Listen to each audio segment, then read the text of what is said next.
Mga raot na classroom, mga nagkalat asin daina mapapakinabangan pang mga gamit pang eskwela, idugang pa ang manuging palibot. Ini ang winalatandaan nyo sa Santa Cruz Elementary School sa Santa Cruz, Libon, Albay. Kanman rapado ang bagyong Christine sa Kabikolan, haros tulong simana na ang nakaagi. Sa ibong kan kamugtakang ini, si Teacher John Mark asin iba pang mga paratukdo, matyagang pigbabalik-balikan ang eskwelahan sa paglaom na igwapasindang pwedeng mapakinabangan na gamit.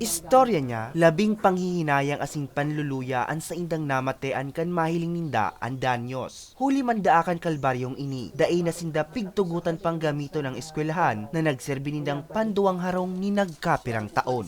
Sakit tong isipin na sa isang iglap, lahat ng naipundar namin ng ilang taon ay nawala na parang bula. Lahat ng mga gamitan panturo namin, mga gamitan ng bata, ay nalubog sa baha dala ng bagyong Christine.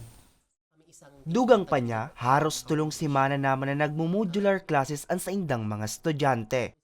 Ito po yung pansamantalang magiging silid-aralan ng aming mga mag-aaral. Dito po kayong mga nasa intermediate classes, which is the grade 4, grade 5, and grade 6. Doon po sa kabilang building is yung aming primary, including the kindergarten. From kindergarten to grades 1 to 3.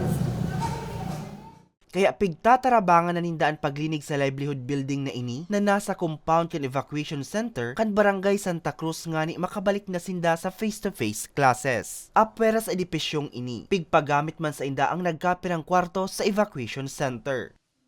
Na kahit kaunting tulong po, mahagamit ang panturo, kagamitan ng mga mag-aaral para maibalik po namin ang sigla ng aming mga mag-aaral at ang kalidad ng edukasyon sa pagtuturo. Katakod ka ini, laom ninda na matauanin magkakanigong atensyon kan mga nanunungdan sa gobyerno ang pagtao sa indanin mas ligtas asin komportableng eskwelahan. Mientras tanto, basado sa datos kan Department of Education Bicol, 520 na mga eskwelahan sa rehiyon ang naapektaran kan bagyong Christine. 816 na classroom ang daina mapapakinabangan. Mantang total na 1,250 ang raot alagad pwede pang mapakarhay. Para sa mga baretang tatak Bicol, Hercules Barbacena.